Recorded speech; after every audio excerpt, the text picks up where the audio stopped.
It's trash day, I'm putting you out, it's trash day. I'm putting you out, it's trash day. I'm putting you out of my mind. It's trash day, I'm putting you out, it's trash day. I'm putting you out, trash day. I'm putting you out of my mind. Now I'm gonna clean up, now I'm gonna clean up, now I'm gonna clean up. Hello!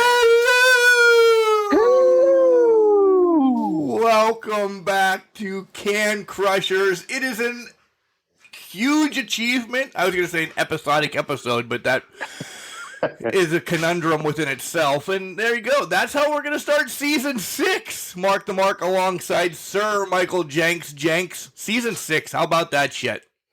We're here. I can't believe it. It's been a long time coming. You know, did you ever think you'd get to season 6? No. I'm lucky I got to episode 4 of season 1. Well, it's a milestone. So congratulations. Well, you know, and we're on our way to 10 now, season 10. Yeah, so it's right around the corner. Forward. Right around the corner. And hopefully, guys, that's the last time you hear It's Trash Day. We're working in the midst. And, of course, this is all up to me.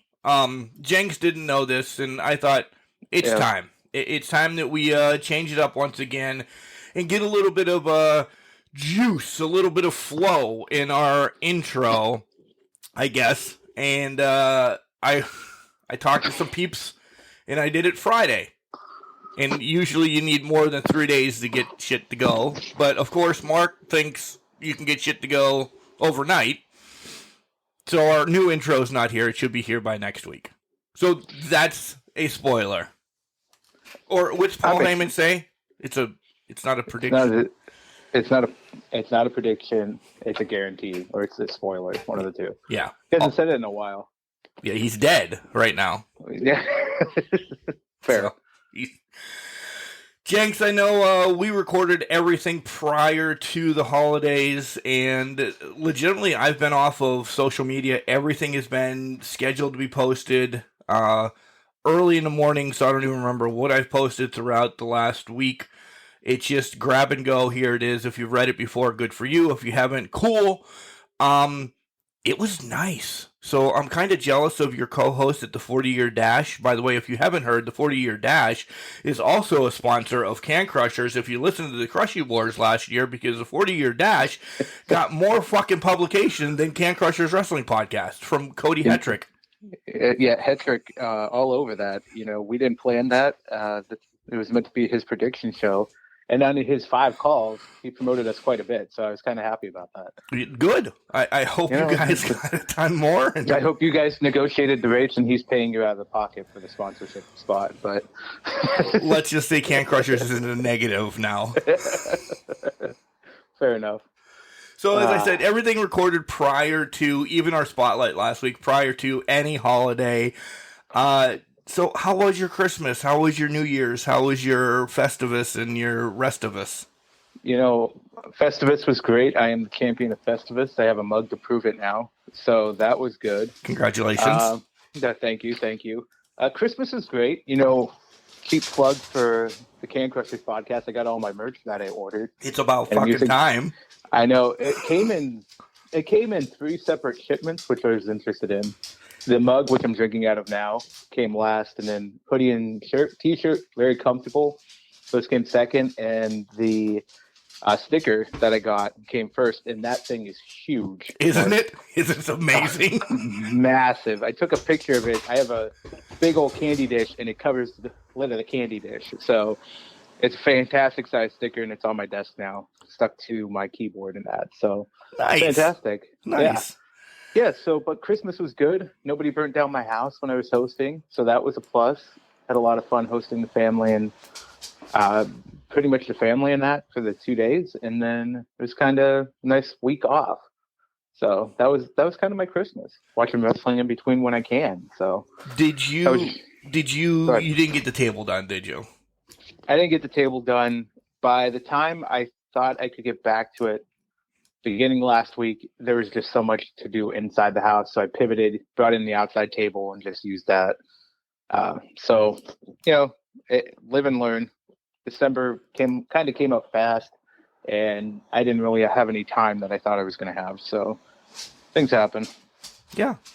Yeah. Christmas on our end was good. Nothing spectacular, nothing over the wall. We did the parents thing both times and kind of just chilled at home. I mean, it wasn't Nice. I don't know if it didn't feel like Christmas again this year. I just don't know. There was just a blah feeling in the air, Mm-hmm. but we rolled with the best of it, and we just and it wasn't me, it wasn't anything. It was just I don't know. As much as I bitch and complain about snow, it was 50 fucking degrees. How can you do Christmas? Like, I understand people in Florida and California and Guam and all those places don't, but in our neck of the woods, snow means Christmas. Now, I don't want any of the rest of the year, meaning all of 2022 until Christmas. But at Christmas Day, you need snow. It's the magical of Santa Claus and everything. I would completely agree with that. It just looked like it was nasty out, but it was like a muddy, like it was like a spring, that March type weather. Yeah, rancid. It was rancid. It was terrible. And I completely agree with that. It just didn't feel like Christmas. The Christmas carols didn't have the same impact that they would normally with snow on the ground and all of that. But yeah, I would agree with that. It was kind of just, it is what it is. And here we are. I mean, as long as you're with family, that's what matters. And as long as you enjoy your time.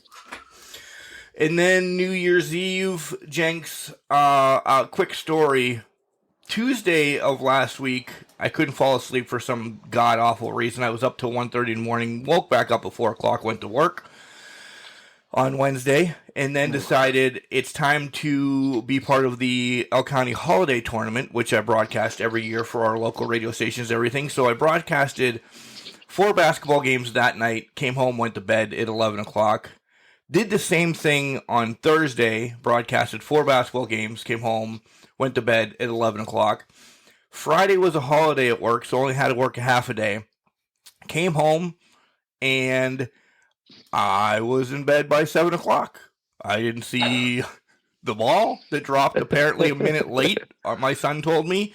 And that was it. That's how I rolled in my New Year, sleeping from 7 p.m. until like 8 a.m. the next day, getting a full 13 hours of sleep because I was so deprived. But I would never give up calling that holiday basketball tournament because that is the greatest time in the world. Yeah. Well, that sounds like a blast. Sounds like you had a great time. Did you? So you lose my voice until yesterday? Yeah, yes. I was going to say, I'm assuming you enjoyed it enough that you lost your voice. I did. The last couple days. Nice. I did. That's my cockles need coffee this morning. I think all of ours do. Yeah. I'm glad somebody else realized it, that Ethan realized it, because my phone was telling me it was midnight, but they had not dropped the ball yet. They hadn't even started the countdown until about 12:01, which was weird to me. Wow. So I was like, I thought that was kind of odd and off, but it is what it is. Yeah. Did you just hug it home? Did you go to friend's house? Yeah. So we did New Year's Eve where we did an early one for all of my friends. Basically have children now, so we kind of did an early one with the kids, gave them their presents and whatnot. And then I was home by about 8:30, and I just kind of plopped in the recliner, played some Madden, rest in peace, John Madden, and then kind of just watched the ball drop from here. And that was my Friday. Drinking some candied apple whiskey from Southern Tier and peanut butter screwball whiskey. Isn't that peanut butter screwball delicious? Oh, it's unbelievable. So amazing. Yeah. So good. Yeah, so that was my New Year's, and then yesterday I just went to my mom's house for dinner, and it was beautiful. Yeah, we went to my dad's yesterday, and we had the old, you have to have sauerkraut on New Year's Day, or hellfire and brimstone. Cane's going to come and destroy your house type of deal. I don't understand it yet at the age of 44. Like, it's supposed to bring you wealth. I've been eating this shit, and I love it. Don't get me wrong. I've been eating fucking sauerkraut for 44 years. I've not gotten a nickel from it. Pork and sauerkraut up here, same. Although, I mean, you get things from work and all that, but I haven't seen anything fall into my lap at that exact moment. Yeah, So. nothing.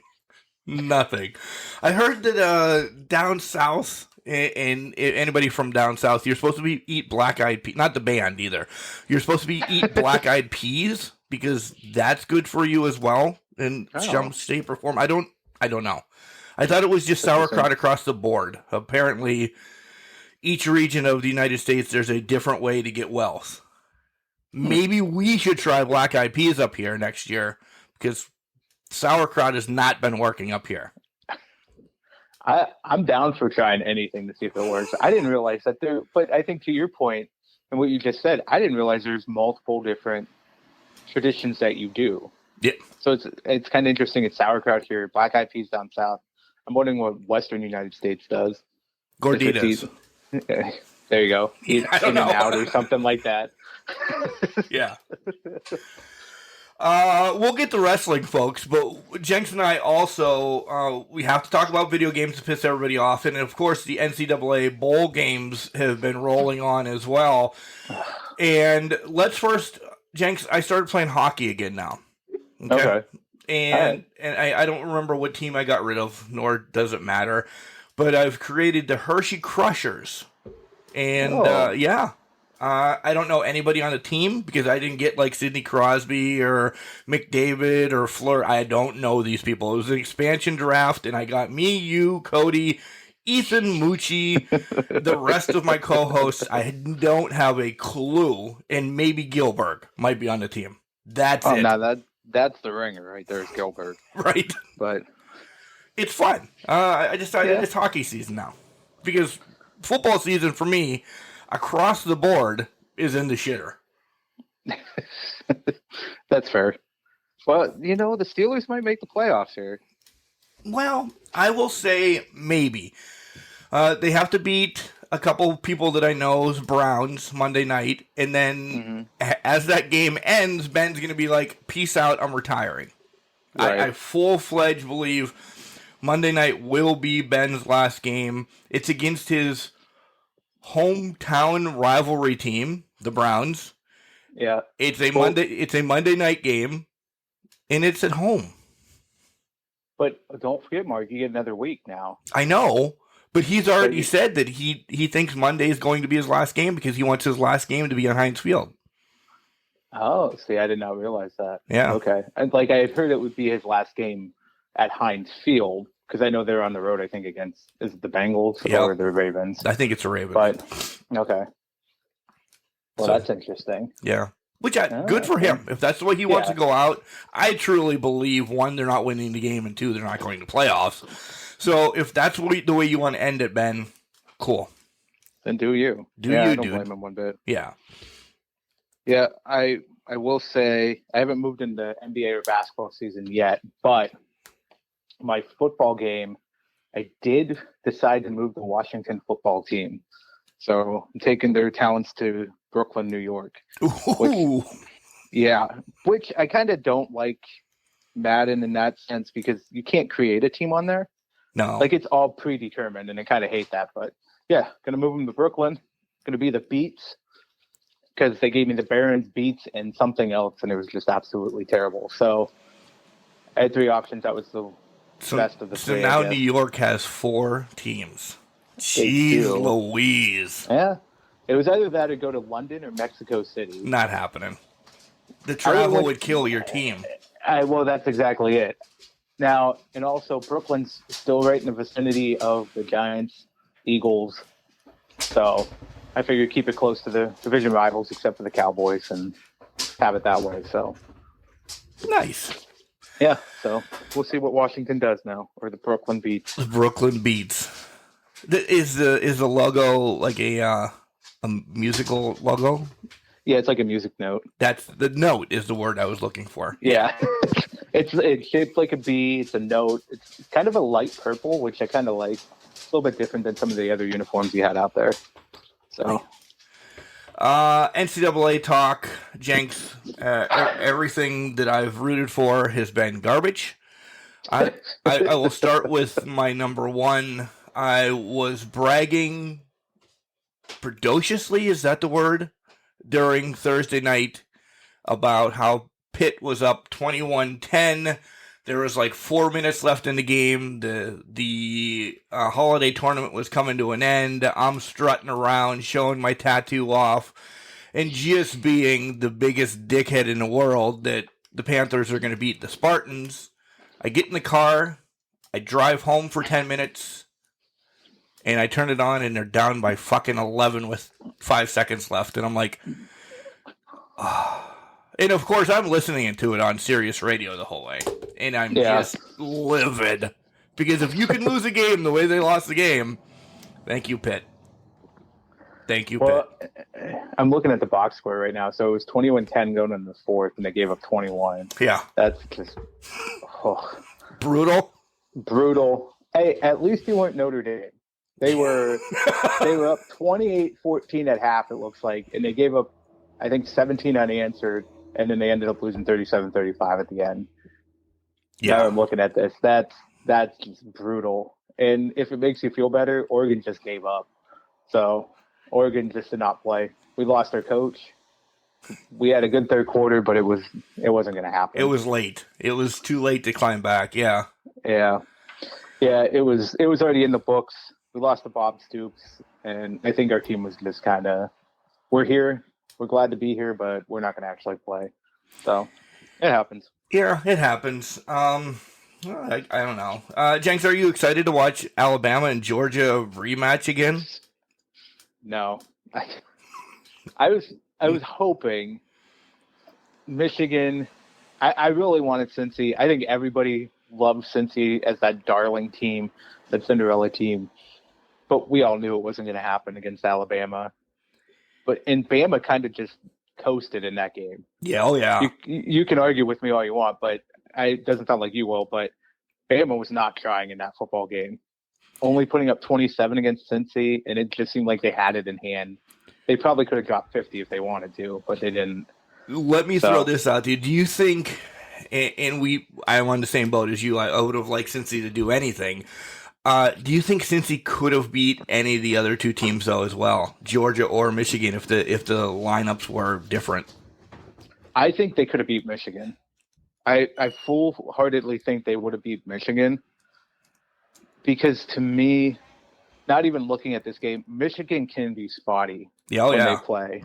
So I think they could have caught Michigan on an off day, which apparently that was Friday, against Georgia, of course, but Georgia's got a stout defense. If it was Georgia, I don't think they would have gotten close. I think it would have been the same result as the Bama game. Yeah, you're on the same board as me. If there would have been a team they could have beat, it would have been Michigan. But, of course, nobody wanted to see Georgia-Alabama in round one because they want to see Georgia-Alabama again in the championship. Well, that's money. That is exactly it. It was only money at that point. Yep. And it's money for the championship and whatever. I'm a Bulldog fan. I'm just tired of Roll Tide. So am I. I'm pulling for Georgia. I hope they do better than what they did in the conference championship game, and they actually hold Bama down and beat them, but we'll see what happens. All right. Anything else non-wrestling related, Jenks, that you want to bring up before we dive into the pretty damn good show that happened last night on day one? Yeah, they kicked off the year on a high note. I got nothing. I'm just glad to hear your sultry voice again so we can get through this. I know. All right, let's tell everybody about Collar and Elbow. Hats, hoodies, tees, all the great-ass stuff that Broken Nose Al Snow has. By the way, if you listen to the Can Crush Awards, I got hell, actually, because that was not publicized to the world that Al Snow decided to eat fucking concrete in DuBois, Pennsylvania. Now that it is, he's like, I don't believe you told that story. I'm like, well, it was a fun story. It was one of my oh my god moments of the year. He's like, yeah, next time you come to Kentucky, my foot up your ass is going to be an oh my god moment. So head over to good luck in Kentucky there, Mark. Head over to collarandelbowwrestling.com for all the great stuff. And when you check out, use the promo code CANCRUSHERS, all one word, capital C and can, capital C and crushers. And don't forget, as Mr. Michael Jenks, Sir Jenks says, go to our website, CanCrusher69 www.withsite.com/Can Crushers and check out our cool merch that we have. More to come once they kind of open the gates up to get some hats and other things going there as well. But you really like your stuff? Like, I really have no. I people are like, hey, can I get a hoodie for like $10.50? No, you can't. I don't have the overhead and everything, so this is a partnership with this with this company I'm working with. They distribute everything. They make it as needed. I don't have anything sitting in my house, guys. Nothing, because we tried that before, and I lost my ass. So if you want something, order it from the website. You'll love every minute of it. Trust me. Yeah, every minute, not an inch or stitch, minute of it. Well, I'm looking at my coffee mug right now, and I'm enjoying it. It's still hot. It is. Coffee right now. It's unbelievably hot for this thing. Yeah. Now, I will say, Mark, I'm just put this over a little bit. I got a mug that's pretty much the same from the NFL shop from Fanatics for the Buccaneers. Does not hold hot coffee. Will not really?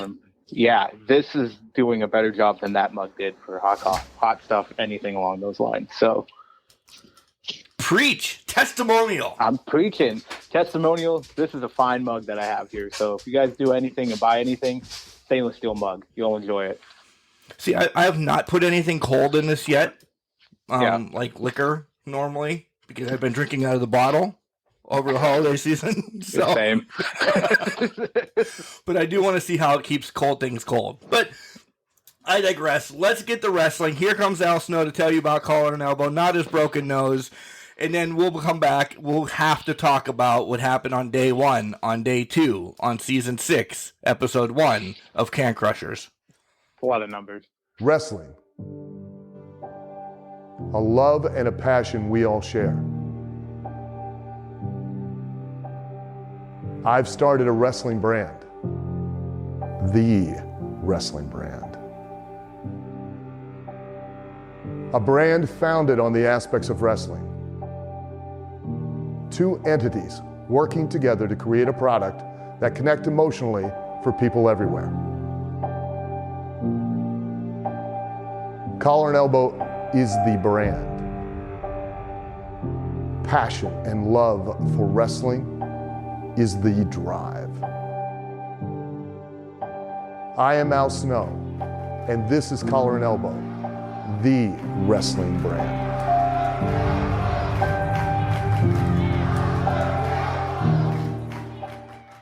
Hey, this is Malik Mayfield, the official cheer captain of professional wrestling, and you're listening to the Can Crushers podcast. And welcome back to Can Crushers Wrestling Podcast. Mark Martinez alongside Michael Jenks. I don't know why I'm using full proper names. I could say Mark the Mark and Sir Jenks, but nonetheless, it is time to talk about day 1. First and foremost, we have to talk about, it was on a Saturday, and Jenks, I loved every minute of it. You know why? Because I got to stay awake. I don't have to kind of schedule it in to watch it a different day of the week. I hope, and I know this is for sure, WWE is doing a lot of Saturday pay-per-views this year, and I think it's smart. I completely agree with you on that. I think this was a long time coming, because we had a little bit of a taste of it, and now I think the Rumble's on a Saturday too now, if I'm correct. So this is going to be, I love this. I'd rather stay awake like you on a Saturday than actually on a Sunday and be dog tired the next day. So I love every minute of it. Yeah. And then, as I was finishing eating the sauerkraut and pork at my father's, you sent me something that you saw before me, that Roman Reigns tweeted he's got the COVID and he cannot partake in day 1. I went, holy fuck. That, I had caught that. It was legitimately, I think I saw it a minute later, that after he tweeted it. I did the same thing. I was at my mom's house. I was like, holy shit, you got to be shitting me right now. I sent it to you, and I sent it to my cohorts of the 40 years. That is something that I guess I shouldn't be surprised at, because they had a lot of people at their live events, I think over Christmas weekend, not show up. due to other things. Nothing was confirmed if it was COVID or not, but they had a lot of people miss the live events last weekend. I'd read that they were pulling people off that needed to be main storyline people. Seth, Becky was pulled. Roman was pulled. Like, they were people that needed to push the storyline for Mania, essentially, were pulled. No disrespect to Cesaro and Madcap and those guys, but if there was something big going to happen, they were pulling them. I think, no disrespect again to anybody else, I think this is the biggest one.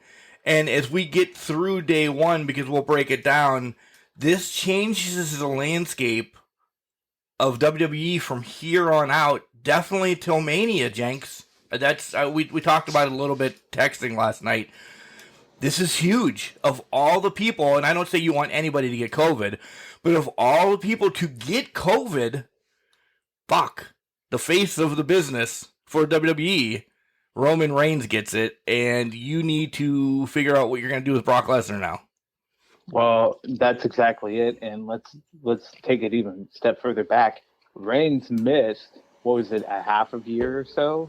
Right. Health issues as well. Exactly. With health issues, when COVID first became a relevant thing, he pulled himself from that Mania. He was out until at least that SummerSlam.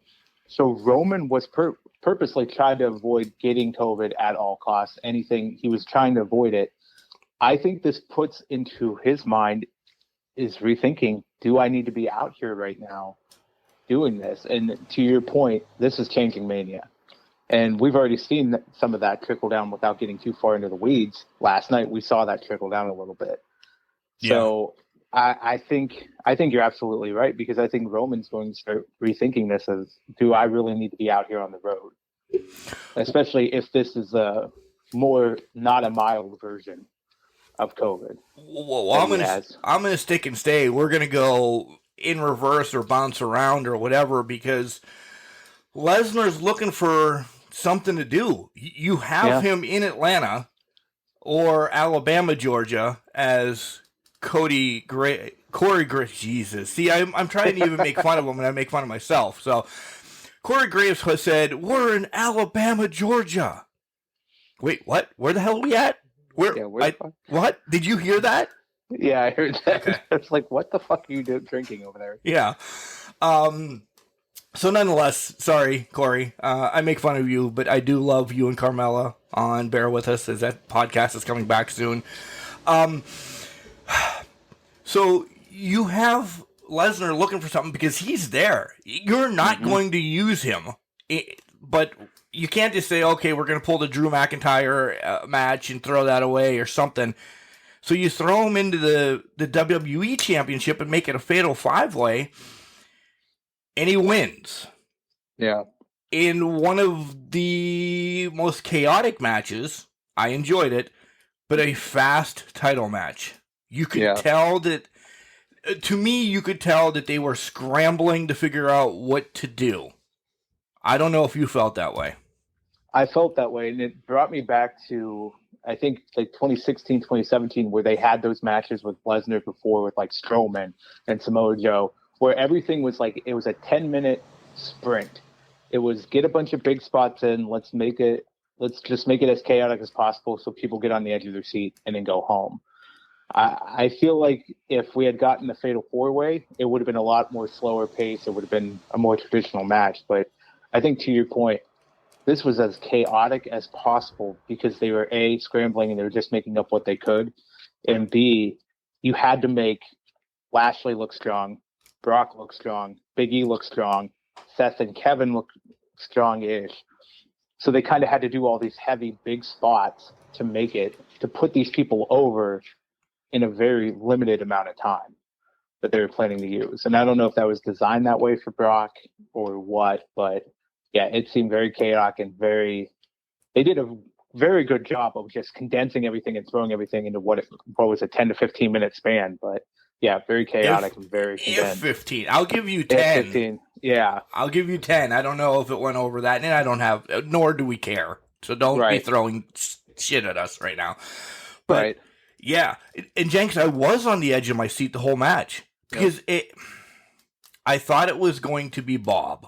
Honestly, I thought, all right, we're going to get a title change with this going on. We're going to get a title change. Something's going to happen with Brock, but Bob's going to cash in and win. Not cash in, but, win the match. And then afterward, Brock is going to lay him out. Thus, here we go, folks. Changing Mania, getting what we probably wanted 5 years ago, Brock against Bob. Yeah. It's happening. It's happening. It didn't happen the way you thought it was, but it's happening now. Those side looks that they were giving each other after that match, I think they just set that up for Mania. I saw something very interesting, and we can go into this later if you want, or I'll just bring it up now. Yeah. So I guess, I don't know if you saw the mistake that WWE on Fox made last night. That is the first social media post that I remember posting. I made sure I posted that this morning, before the show. They made a mistake on the original one, and they quickly deleted it because they put the results of the show up, obviously, for day one afterwards. But under Brock Lesnar's picture, they actually put Big E defeated Bob, Kevin Owens, and Seth Rollins. So pulling back the curtain a little bit here, I'm assuming they had a pre-made graphic, obviously, to release results. And Big E was maybe supposed to win that match. Yeah. But again, to your point, they had to pivot. And don't be surprised if this is WWE kind of, I mentioned a little bit about Roman kind of rethinking things and all that. WWE could be planning for a WrestleMania without Roman after this. Not saying that he's going to get terribly ill, but he might want to back off the road a little bit and say, I can't do this right now. Well, awesome. Yeah. Because that leads to my next question. Does Roman lose the title on a SmackDown to anybody? It's not going to be anybody. You're not going to have, Vermeer or whoever the hell, Shanky or somebody. But you're going to have a big player challenge or something funny. I think Roman is taking time off. I don't think you get him until all this, rolls out again, healthy or not. And does he show up this Friday? I don't know. The protocol, he's not supposed to. Yeah. Do they strip him? That could happen. I was going to actually say, Mark, I could see the pre-tape promo for him and him relinquishing the title through that. Yeah. Somehow doing it, from his home and just saying, I don't need this, and I'm relinquishing the title. And then does that put the title in the Rumble match? Or do they have an actual match for the title? Oh, if it's in for the Rumble, I would be all in because I already have my pick to win the Rumble. You already have your pick? Yeah. You're way ahead of me. Johnny Knoxville. No idea. I'm kidding. So kidding, by the way. Wait a minute. Sidebar. I was kind of pumped that he put that. And I'm like, are you kidding me right now? Right. Like, it's a joke, but it's hilarious to me at the same time. But okay. Yeah, he's going to be a bushwhacker. He's going to be in and out. He's going to be Drew Carey, but without the money. Yeah. Yeah. But no, I do not have my Rumble pick yet. You can't. Okay. I personally think you cannot right now because everything is just, rolled out in less than 24 hours as we're taping this. The whole realm of WWE main event status has changed. Yeah. And let's see if they can get us on board. I essentially am excited. I really am. I am too. See, now this has made the entire month must watch because you don't know what's going to happen. You don't know what's happening at Rumble. Rumble season, regardless, is a must watch time of the year. It's my favorite pay-per-view. Agreed. Mine too. And now, just add in all of this chaos, nobody knows what's going to happen. I'm going to guess it's going to be Big E and Brock at Rumble for the title. And Bob gets involved. Bob gets involved, or does Bob win the Rumble now and sets up the match with Brock? Who knows? I don't know what's going to happen now, but it's got a lot of unanswered questions that make it even more fascinating to watch and pay attention to. Can I be in? hopefully you know where I'm going. Can I be that wrestling fan for a minute? And I mean one of those disgusting wrestling fans that we don't like, but I'm going to be one. Okay. Because you know somebody sitting on their sofa eating a bag of chips in their underwear playing with himself saying, wow, Roman really doesn't have COVID. This is just it's a storyline. Let me first say, Mark, this is Mark saying this. If they're using COVID in a storyline, I will instantly stop talking about WWE. That's fucked up in the head if it is storyline. Completely agree. I would stop watching.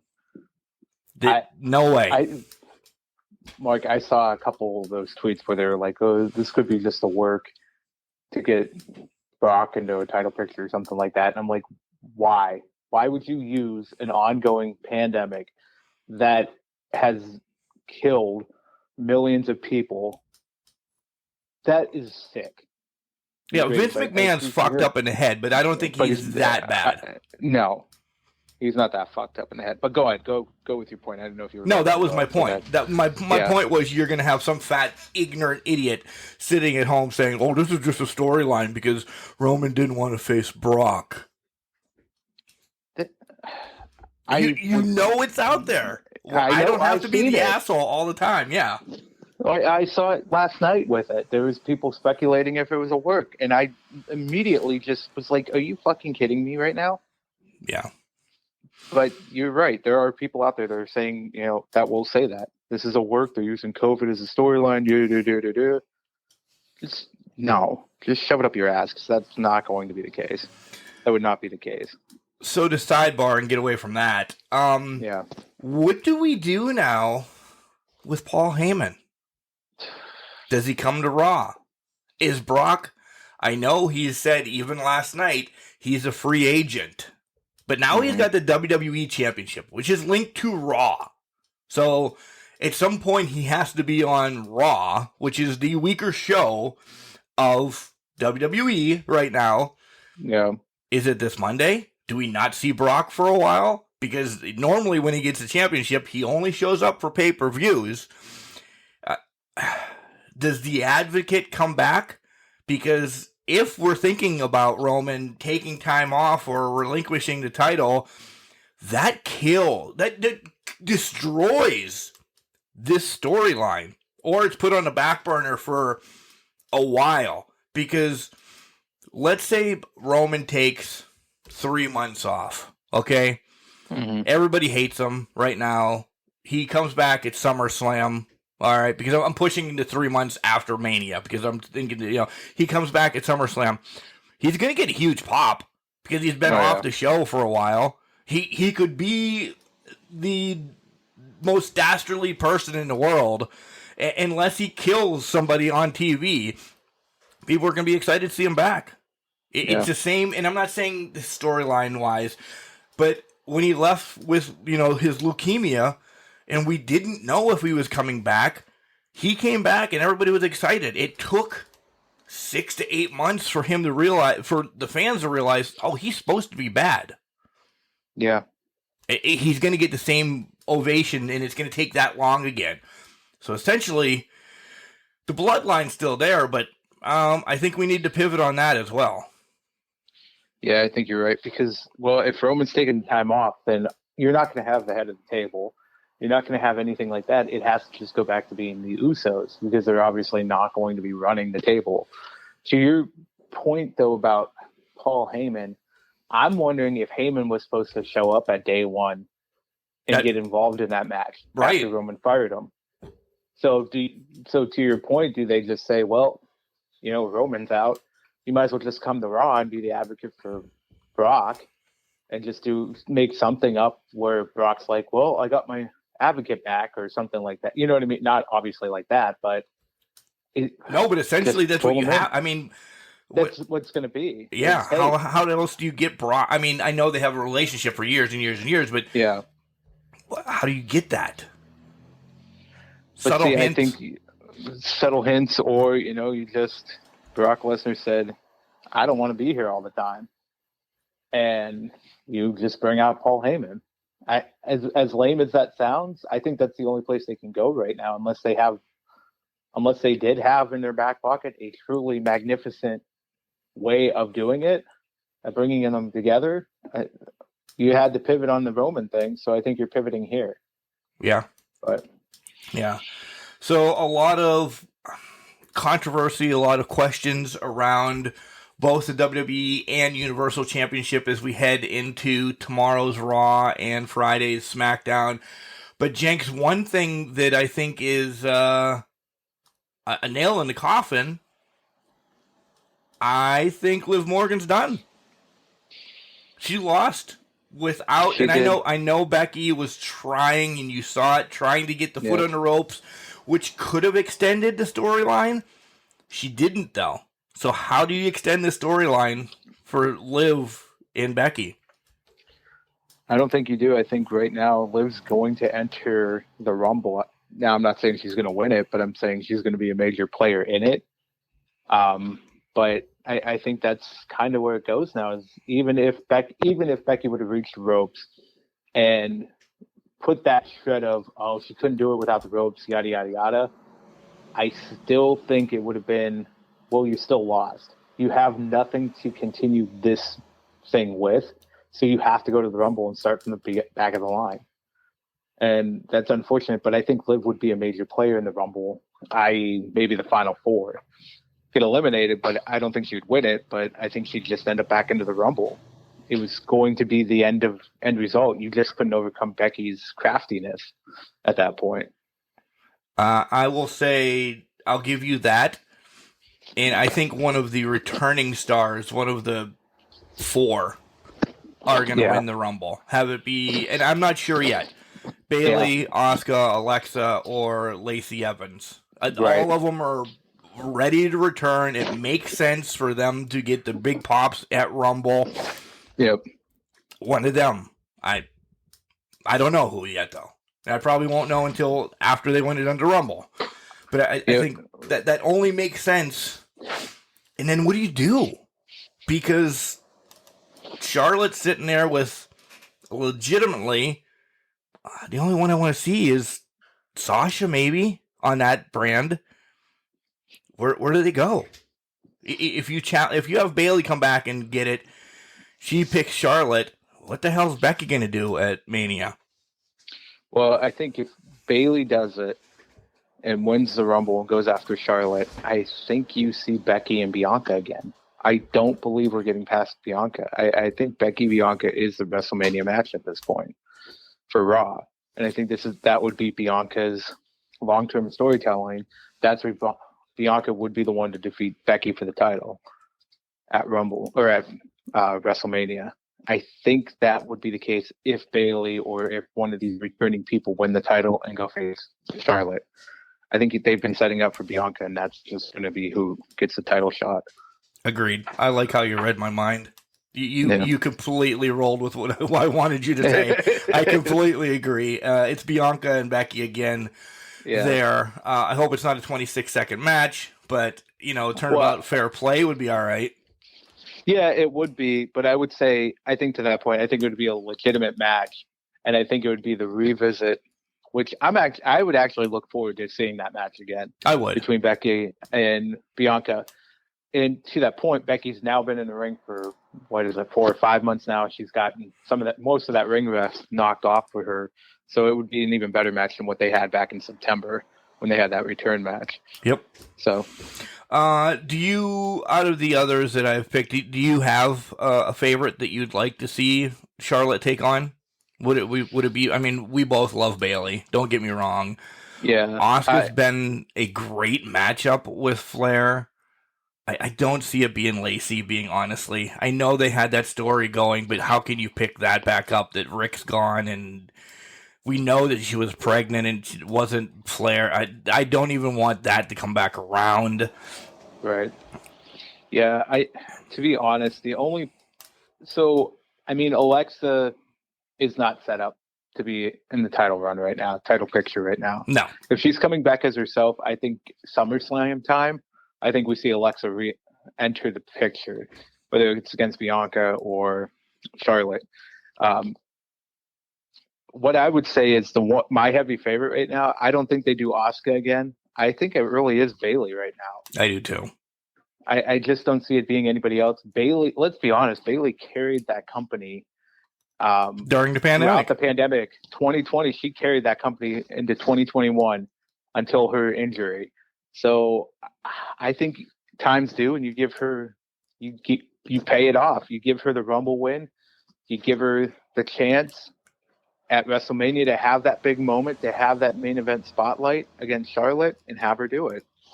And I think we see, this is a spoiler, I think we see the huggable Bailey come back. Really? I do. I think it's going to be Happy Bailey coming back. Wow. Okay, so why do you think that? Because she's, even as a heel, she's so over, but I think you just get, because Charlotte's a bitch. Charlotte is outright, a bitch. She's going to say she took time off, she missed her fans, all that, thing. I'm going to do it for the girls again. Yeah.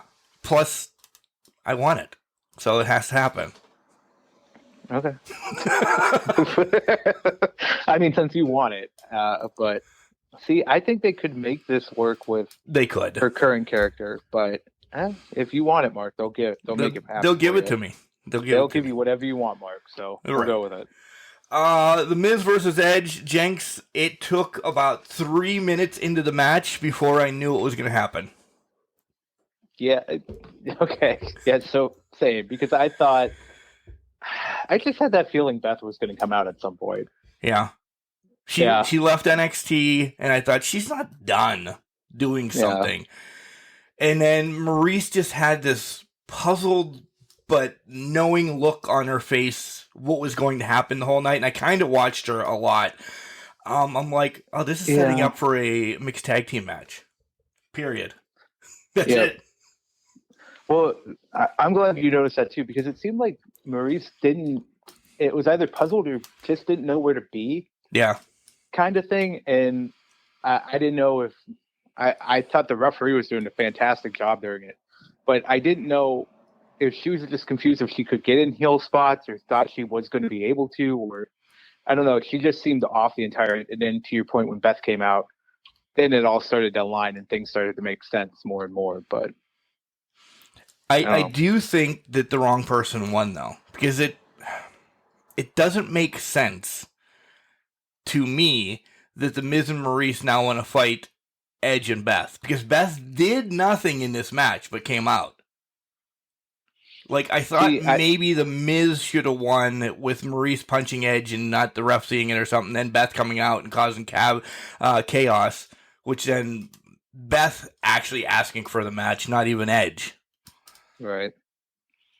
See, I don't know. I feel like they could make this. I agree. I was kind of surprised that Miz didn't win, especially after Maurice hit Edge with the purse, and it led to the skull-crushing finale. But I guess I can see where they can do with this now. It's Maurice and Miz saying, "Oh, we only lost because your wife came out and distracted us," and they'll play that tired old shtick. Oh yeah, which is a great storytelling. It is. So I guess, when do you see that matchup happening? Because does it happen at Rumble? Because I don't want to lose those two for the Rumble match, because I think they should be in it. No. But what do you think? Like, when do you think that match would take place? I don't think it's going to happen on a Raw. I think it's going to happen on a premium live event. I think it happens. Yeah. This is long storytelling. I think this is their Mania match.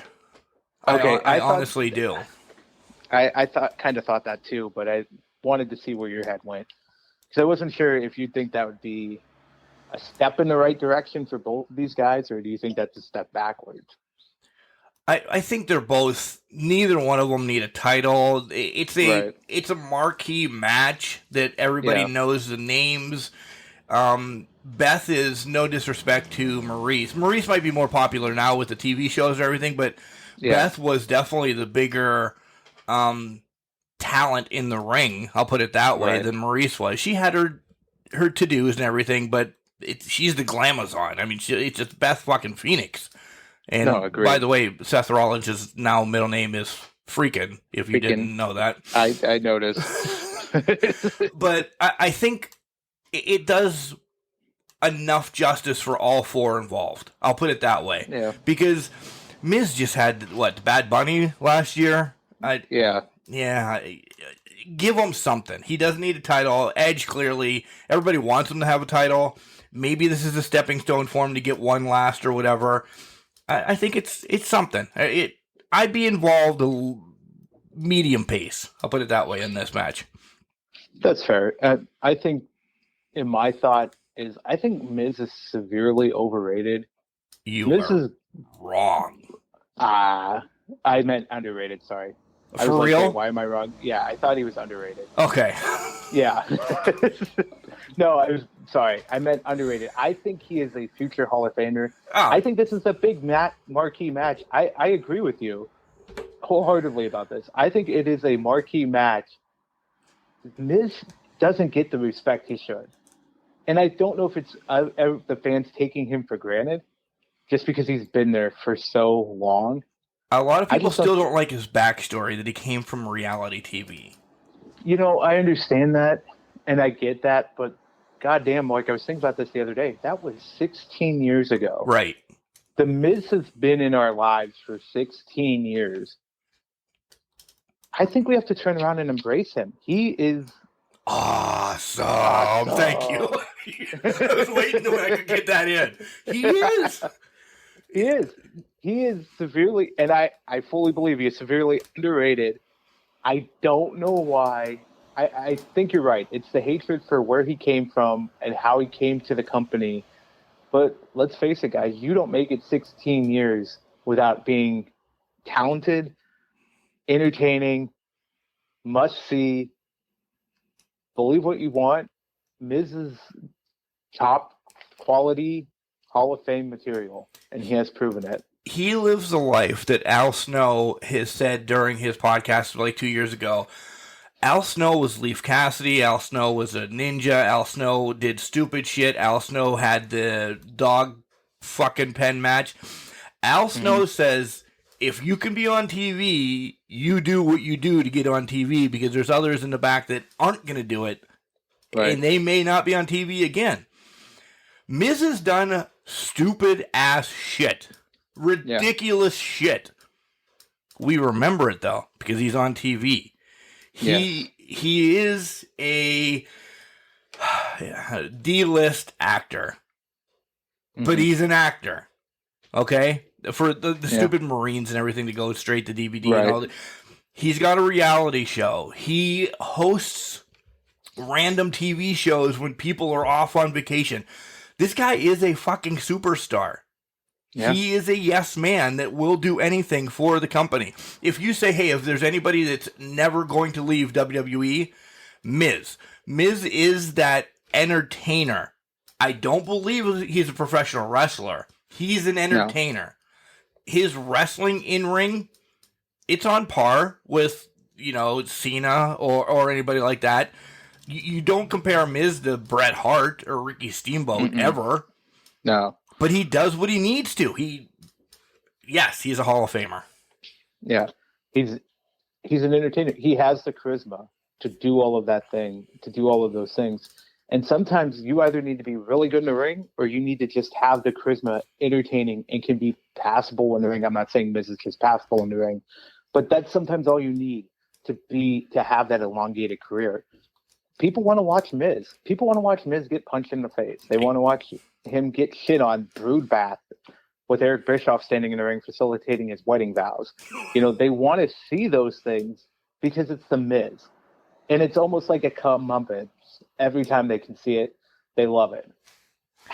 And he does it not with a smile on his face, but he does it. He's a company yes man in a good way where he'll do it to be on screen, get in front of the people, gets his name out there. And you're right. He's a reality TV star, host. People love him. Yeah. Jenks, essentially, I was done after that. I think the epic matches of day one were great. I took a bathroom break during Street Profits and RK Bro for so many reasons. We know you love me, Ghost. Okay. Really... Why did they come out with RK Bro? Okay, I had the same question, but I get it. I mean, it's I don't know. Honestly, I don't get it. What did I text you last night? Oh God. And please, if it was, I had some drinks. So if there's any derogatory, some of our texts back and forth are okay. There was no derogatory. It was outlandish. Like, I just said, I'm going to the bathroom. I could give two shits essentially about this match. Yeah, that was basically what you said to me. You did say you did hope that RK Bro lost, and you were hoping for the Street Profits after Migos came out, but yeah, and I hate the Street Profits still. Yeah, and you did say that you hate the Street Profits. And then I kept texting you, hey, look, they have a VIP lounge, and they won. Right. And then I got an LOL, which I know was very, very sarcastic LOL. Yes. Well, I'll go fast. And if you want to talk about anything else, I thought the Usos and New Day match. Again, these guys can wrestle in potato sacks. They're both unbelievable. Yeah. I thought maybe new tag team champions. I really did, to kind of break up what was going on, and maybe if Roman was there, they lost and he retained, and you had that, issue with the bloodline, because I think we were going to get that, but now there's no bloodline, I think, for a while, so why not let them keep the titles and roll with it? But again, there's nobody there. The Cesaro, Ricochet, and Sheamus and Ridge Holland match got a fucking foot stomp to the face. That was brutal. Did you see that clip? I did. I did. That did not look good. Yeah. Like, boom, he's out of the match 3 minutes into it, and now Sheamus, again, have to sidebar and just, all right, get rid of Ricochet, give him a white noise on the outside so he's dead, and let Cesaro and Sheamus wrestle a one-on-one match, essentially. Yeah. Yep. And then the Drew Madcap match should have just been, why did that last longer than 5 minutes? To me, it made Drew look weak, because Madcap Moss is not a mid-level wrestler. He's not. I mean, he's not really built up to be that way.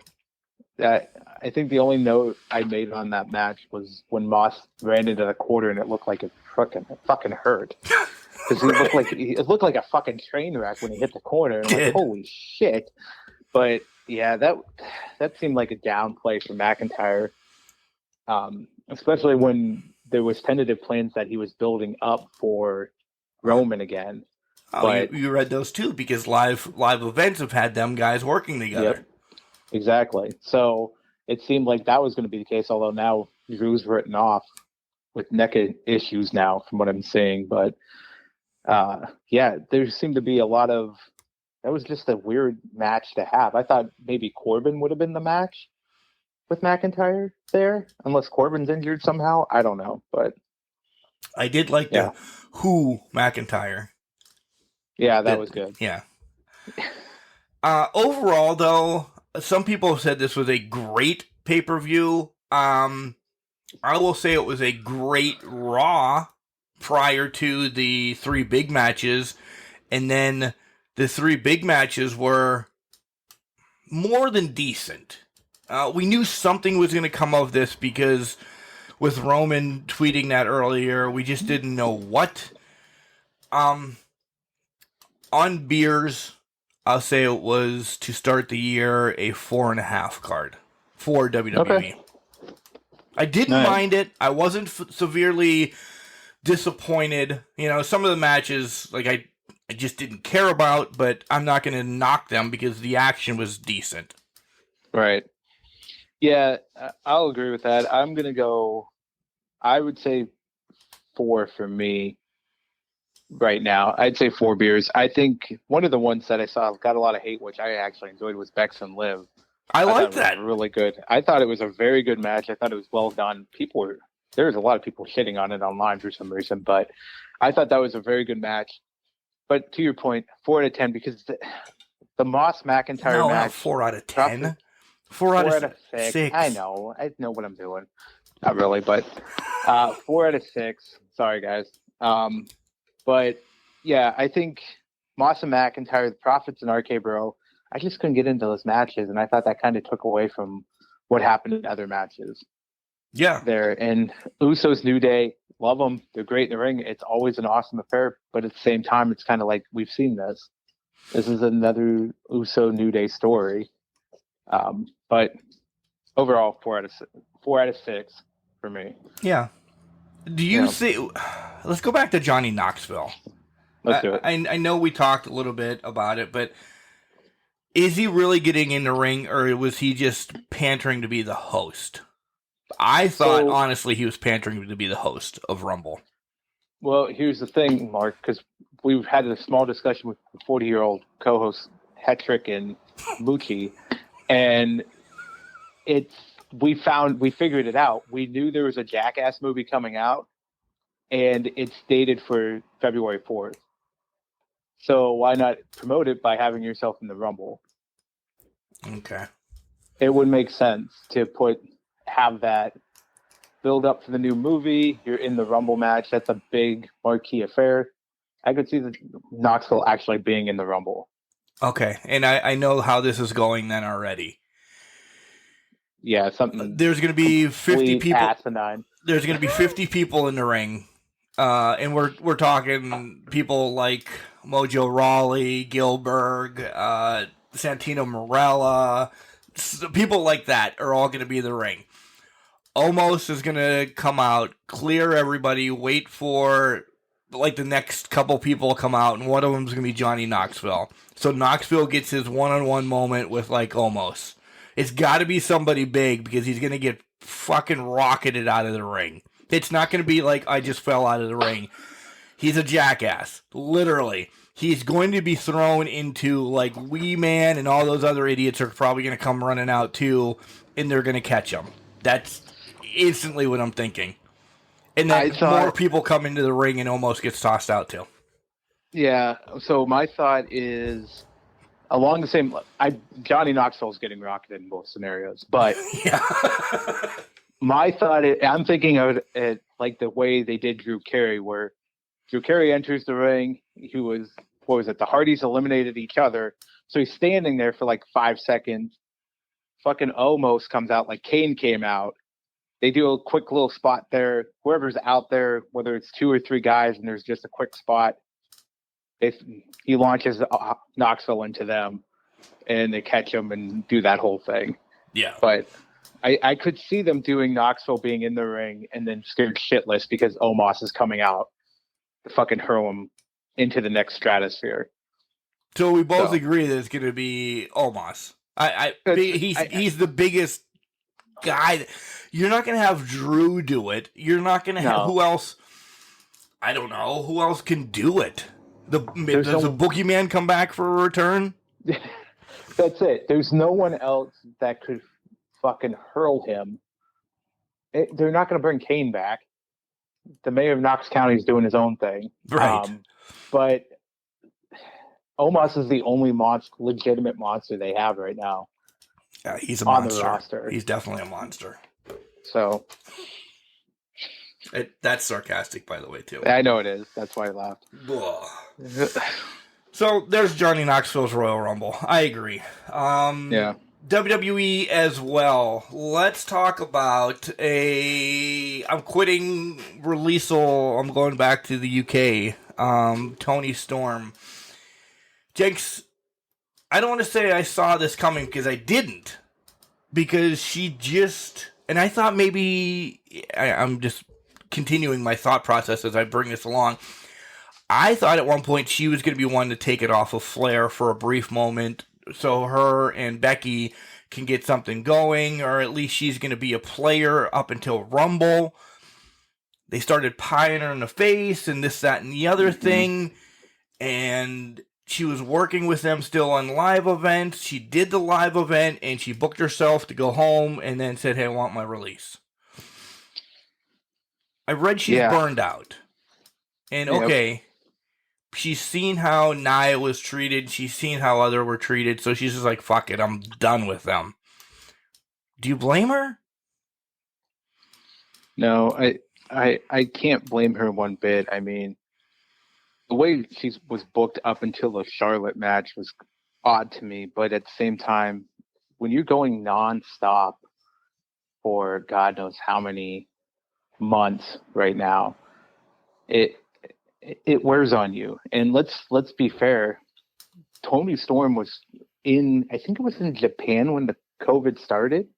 So she was there for 6-8 months, not even in WWE working at that point. And then she finally made it back to NXT at some point last year in 2020. And it kind of got to, I think she reached a point where she's like, I love wrestling, but I don't feel like I'm doing enough here. And I think that played into her burnout was, she has a life outside of it. She has her fiance, works in Japan most of the time, with Impact. So I think it kind of played I don't really need to do this. I'm glad that they gave me an opportunity, but she wanted to move on. I think there's a lot of contributing factors to that of other people are working elsewhere and it just doesn't feel like home here at WWE anymore. Yeah, she was, when I saw her in the very first Mae Young Classic, I was shocked that the WWE pulled her because she was and still is, a mega superstar overseas. And I'm like, holy shit. And that was my pick to win right off the bat. I'm like, holy shit, this is awesome. And she didn't. And then she got relegated to this, that, or the other, and she did great things in WWE or NXT UK, and I'm like, okay, that's cool. That's her home base yet again. Mm-hmm. Cool. When she came to NXT, it was still Triple H, but it was, I don't think he even used her right. And then when she came to the main roster, once again, let's just not even throw that out there. I don't blame her at all. Good for her. Get your comeuppance, as you like to say. Go back home. Go to Japan. Do your thing, because this couple years that she was in WWE can be washed away from her resume, and people will forget about it, and she'll be stealing New Japan all over again. Yeah, I completely agree. Toni Storm was way too talented to be almost put on the bench, in a sense, where when she got to NXT, she wasn't used like she should have been. I think Toni Storm should have been tearing apart the NXT women's division. He should have been one of the main stars when they were desperately seeking that talent, I think. But I think she got underutilized the past 2 years, to your point, and let her be her. Let her go in Japan, go off in Japan, UK, wherever she wants to go. Toni Storm's going to be a hot commodity here in the next 90 days.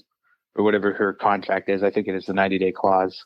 But I'm excited to see where she goes from here and what her future looks like. I would be shocked if we see her if this was an AEW stint to get her an AEW.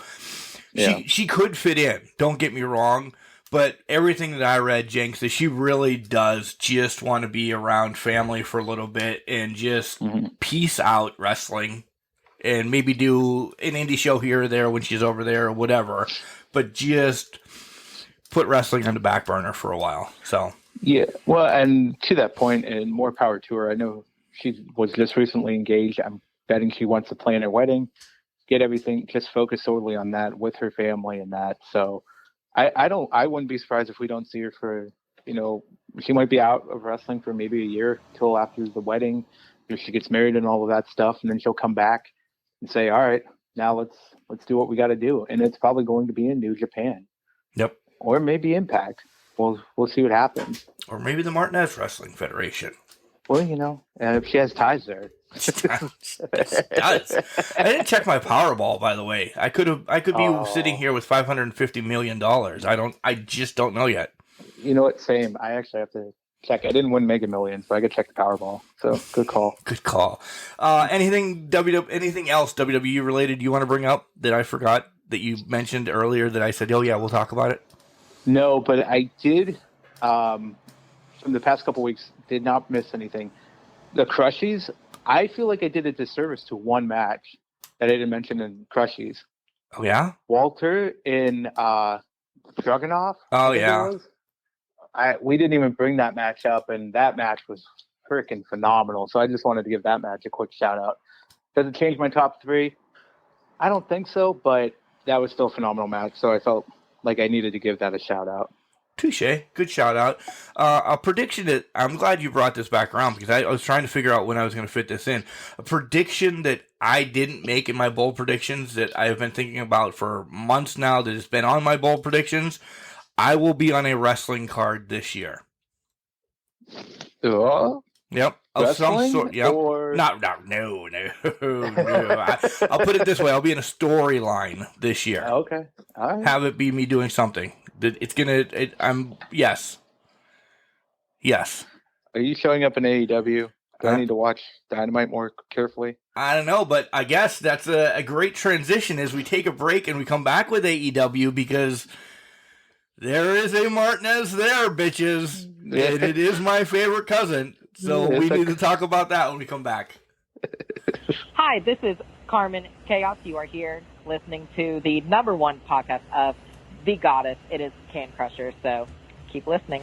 Welcome back, Can Crusher Podcast. Oh, podcast listeners. Oh, God, Mark. You know what? I'm going to retire. I'm leaving. You're retiring already? Going back to parts unknown? Yeah, I'm trying so hard to say Bryan Danielson instead that I'm just screwing up everything else now. So, you know. All right. Welcome back, everybody. Yeah, welcome back. All right, we teased it. No, we didn't. We just spoiled it. How about we're going right there, Jenks? We're going right there, and I think this is amazing. I really do because we have predicted, let's just go off of this, that Thunder Rosa is going to be the one to take the title away from Dr. Britt Baker, DMD. We have to figure out how to get there, though. And Revolution is 4 months away or whatever, and there's some story to be filled. Well, Thunder Rosa was taking on Jade in the TBS tournament, and perfect. Because Jade needs help yet to get some big wins. And to get a big win over Thunder Rosa, she needed some help. And that's where my cousin comes in. To beat the piss out of Thunder Rosa and give Jade the win. Because Thunder Rosa was beating her ass. Thunder Rosa had her pinned to the wall. That was... in a good way, that was the worst position I've seen Jade in the entire time there. She was legitimately struggling to beat Thunder Rosa, and Thunder Rosa was going to have her beat. So I was impressed by that whole match because Jade just looked very over. She was outmatched. Thunder Rosa knew every trick up the book, took her down 5 pegs. And I like that now. Jade should act like she's not the baddest bitch in the world because you just got taken down by Thunder Rosa almost. And you needed the baddest bitch in the world to dig you out. Exactly. And so she had to call Martinez's cousin. That's it. Mark, your cousin, just showing up. I know. She didn't even tell me at Thanksgiving she was doing this or anything. You got to keep things a secret, I think. So, is there a partnership between these two, or was just this a one-off because Mercedes has issues with Thunder Rosa? Because I also think, Jenks, I'm asking you all these rhetorical questions.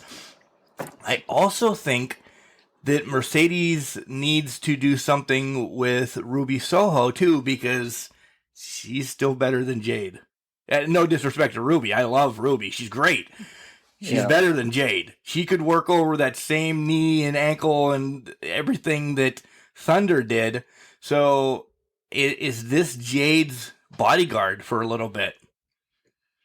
I think so. I think this was the hired gun type mentality here.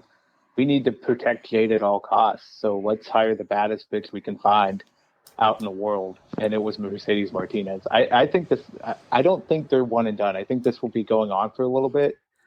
Maybe we see a Mercedes turn on her at the end of the day, but this is going to continue for a little while. Yeah, and I think it is. what Jade needed, because Mark Sterling, whatever, he can be a mouthpiece, but I still think Jade needed something. And to throw Mercedes Martinez as that something, yeah. And you know what? You already said what I thought. I want to see this already. I want to see Mercedes against Jade now. Yeah, if this is done right, it's going to be a very hard-hitting, heavy-hitting affair, and I'm going to love every minute of it. So I want to see it. Very many multi-man matches, multi-women matches take part in AEW this week.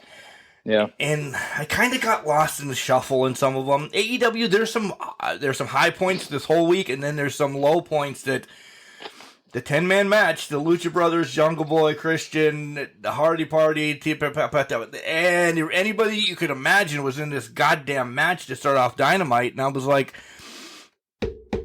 that's me tapping out. it was. Yeah, there was a.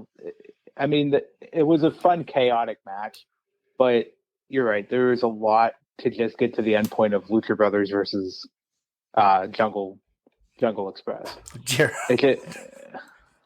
Jurassic Express. I know. I said it on purpose. Oh, okay.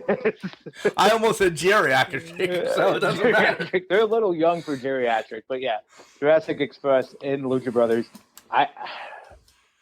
There's a lot going on there, and then Christian. I'm confused by Christian's role here. Am I the only one that's confused by it? No, not at all. I don't think they're using him properly whatsoever. No, I don't either. I think he just needs to get away from Jurassic Express, and I don't know. But this seemed like a very convoluted way. Back to my original point, to get to the number one contenders match. Well, we knew it. They've been teasing it for 2 weeks now, just during promos. Yeah, we're good. We don't need this to add on to the storyline. We really don't. Just sign us up for it. We're ready for it. And to that same point, Santana Ortiz and Kingston take on 2.0 and Garcia. We know we're going to get Kingston and Garcia. What do we need? What do we need the other ones for? I still don't understand how Kingston likes Santana and Ortiz. One of their biggest feuds are with the Death Triangle. Yeah. How did we get there? I have no idea. And now I have no idea. I have no clue, Mark. I'm gonna be honest. I just don't have any idea. And let's go off with that. Are they now going to fight over custody of Santana and Ortiz between Jericho and Kingston? Because that's what set up to me at the end of that. Right. And so why are we going here? Is Inner Circle breaking up? I have no idea what's going on with Inner Circle now. Nobody does. Nobody does. I understand. Yeah. Where's exactly. Hager Nobody been? does. Yeah. Where the hell's Hager? Jericho. People in the Inner Circle show up to help the other Inner Circle members when they feel like it. It seems like. And now we're getting basically, it seems like a custody battle over Santana and Ortiz, which I almost feel like they're going to, I don't know who they're going to side with. Is it going to be Kingston leading up a new version of LAX somehow in AEW? I don't know. Like, how does this work? I have a lot of questions after, at least that trios match. I have so many questions after that one. Yeah. In essence, then, with Jericho running out at the end of this, it almost gets rid of Garcia in 2.0. Like this that they were building up between Garcia and Kingston. All right, never mind. Jericho comes out and just takes over everything. Because we know at some point Jericho and Kingston were going to have either tag up together or have a blow-off match. Because this has been setting up. But Garcia has always been that middleman thrown in the middle, of course, because that's what a middleman is. But he is now just like, we don't need you. We're gonna pivot, and Pride and Powerful is gonna be it now. Yeah, and it's so convoluted. And well, let's even go off of that. Pride and Powerful, Kingston, they lost. Yeah, And then they get jumped after the match, which that didn't even make any sense to me. Like, if I'm 2.0 and Garcia, I'm running. I stole the match. I'm getting the hell out of Dodge. Right. But they wanted to inflict more damage. So, Mark, don't be surprised if 2.0 gets a tag title match at some point this year. Little Nasties. The Little Nasties are going to get a tag team title match here. Nasty Juniors. MJF talks about unsafe working conditions. Dude, this is going to be... I know it took place last year, but this stupid promo might make it onto Crushy's 4.0 because it was that god-awful perfect. It was fantastic. And then the whole Wardlow thing, you see it. The brew is still there. That how fast do you want it, or do you want to enjoy this cup of coffee? Yeah, that was exactly it. And now there's a tournament. I believe it was a tournament that's going to occur that could put Wardlow in a position to get a TNT title shot. Yeah. But then I think MJF's going to screw him over. Something's going to happen with that. But he wants Wardlow to hand the title over. Well, that's in his contract. Anything that Wardlow in his contract, wins, apparently. Yeah. So when do we get Wardlow MJF? I'm okay if it's at Revolution or in 6 months, because this has just been one of those long... This has been a storyline since AEW started, essentially. Yeah. See, I think we get Wardlow MJF here at Revolution, because this tournament that's coming up for the TNT title shot is going to... I'm betting it's going to culminate before Revolution. Yeah. Way before Revolution, sorry. And I really think Wardlow is going to get the title. I'm going to make a prediction now. Wardlow's taking the title off of Cody Rhodes. No way. I'm going to say it now. I think that entire match is going to pivot on the TNT title. And Wardlow's not going to give it to MJF, and that's going to be the starting point. And that's the whole thing with Wardlow MJF. Wardlow, and then remember Wardlow's first ever match was against Cody Rhodes in the steel cage. Right. Whoa, talk about long-ass storytelling. Exactly. You motherfucker to pull that out on this show and not give me any warning. That's amazing. I didn't even think about it. Exactly. Yeah. Go ahead. And then Wardlow just squashes his old IWC homeboy Colin Delaney, by the way. I've seen that match before live. Have you? Yeah. I popped for Colin Delaney. He's awesome. I love Colin Delaney. days, and now, he's done a lot of great stuff on the indies. I popped for him. Yeah. But a couple other promos happen. Colin O'Reilly, if you want to talk about that. Dan Lambert in the ring. I don't know. This sets up Friday's match. Brandy's fucking horrible. See, I hated Lambert's part of this because he's stuck in like the 1990s with his fucking degrading rhetoric. Oh, I agree. I love Brandy coming out and just threatening Lambert.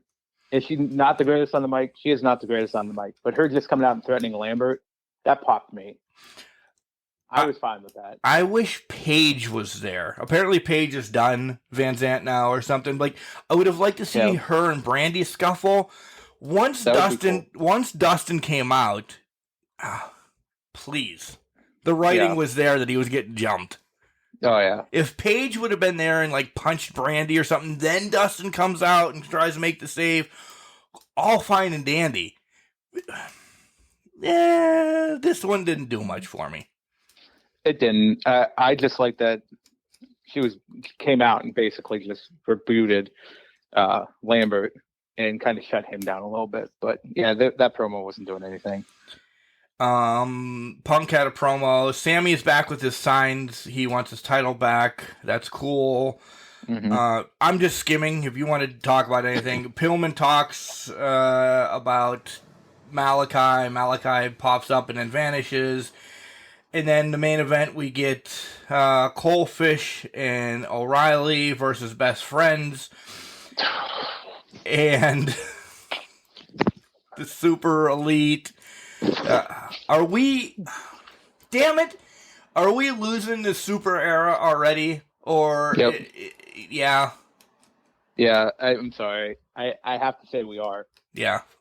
Because I really think it's... first of all, props for them using Red Dragon Yes. as entrance. Loved it.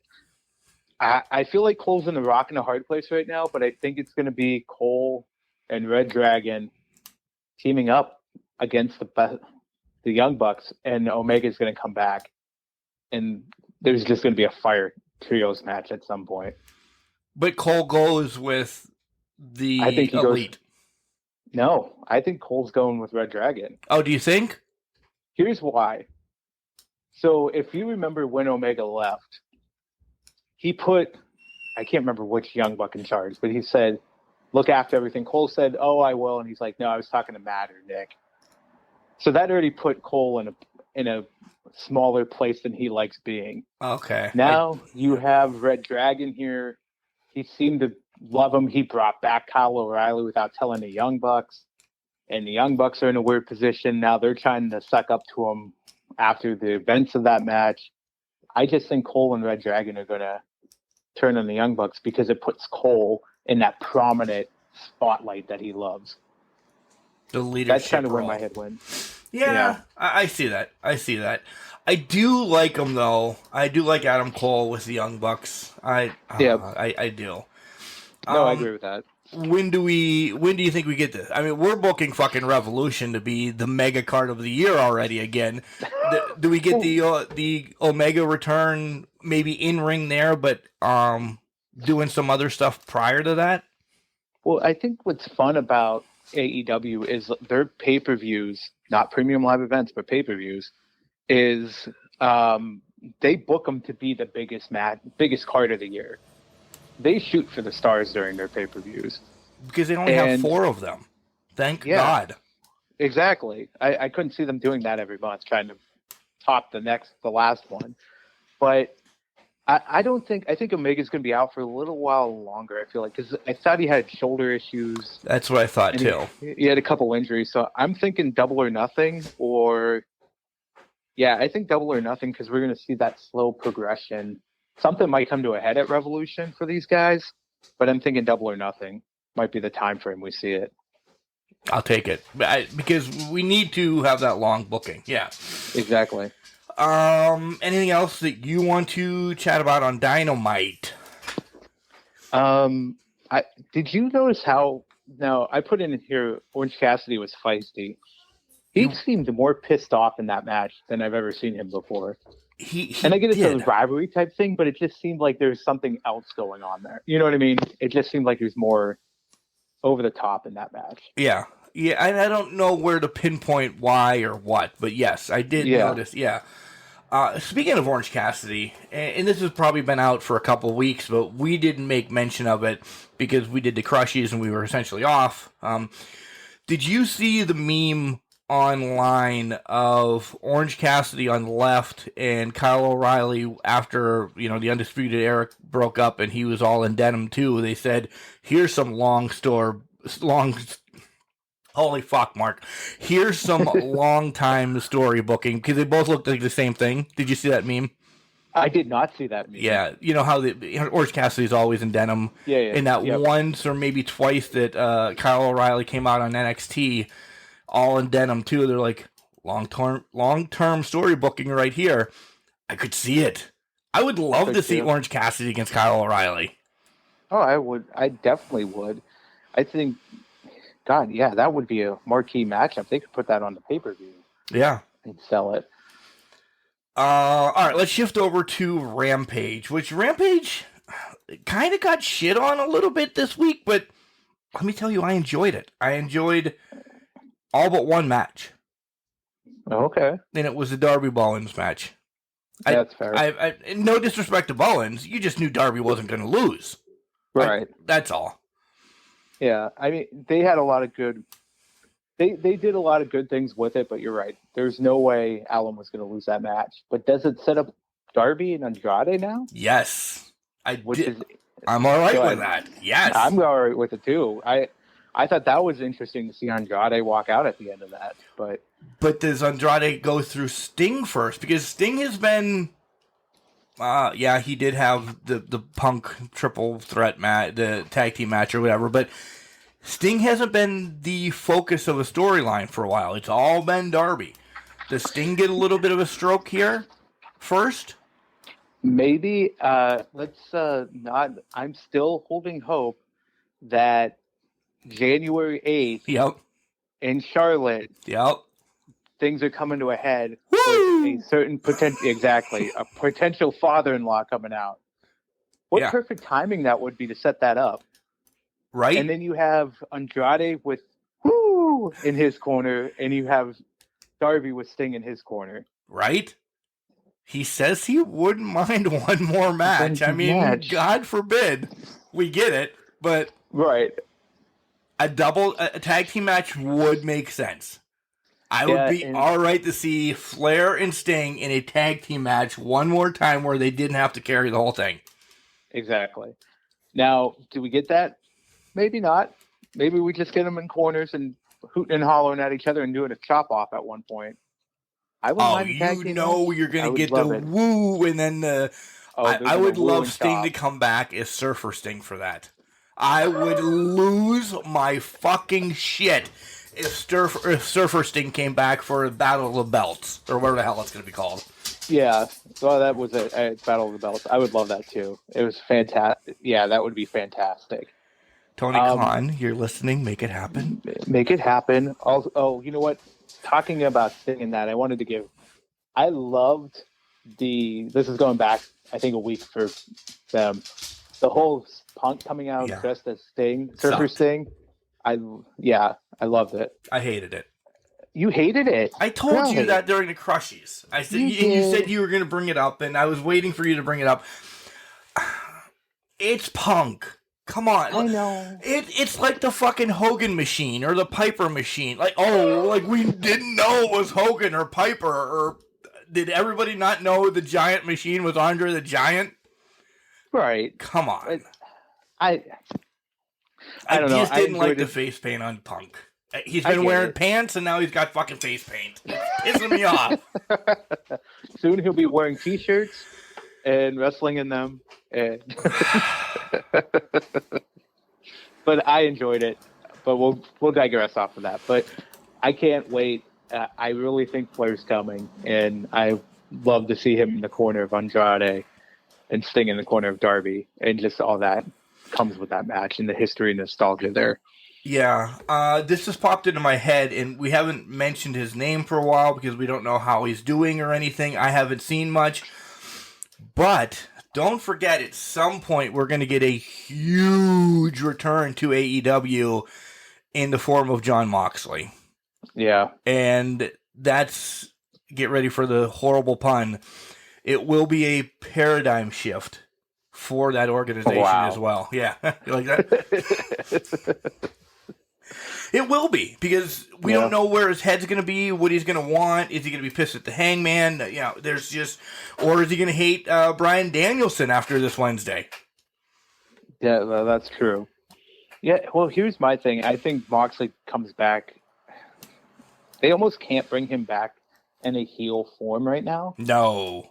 Because it would be that feel good. Yep. I think if they keep him as the anti-hero, that's fine. But coming back from rehab and that, he's just going to come back to fan elation. That's all it is. They're going to be there. They're going to support him. They're going to cheer for him. And there's not really much they can do around that. So they have to book him accordingly to let Moxley do what he wants to do, but also take into account he's just not going to get booed. Not at all. He's going to be Becky Lynch's return. I hate to use that, but he's going to, Yeah. Another match on, and I'm going to save the one I really want to talk about. Ethan Page against Cody Rhodes for the TNT title. Cody retains. You kind of brought me to a different level of who's going to take that title from him. I was always wondering who it was going to be.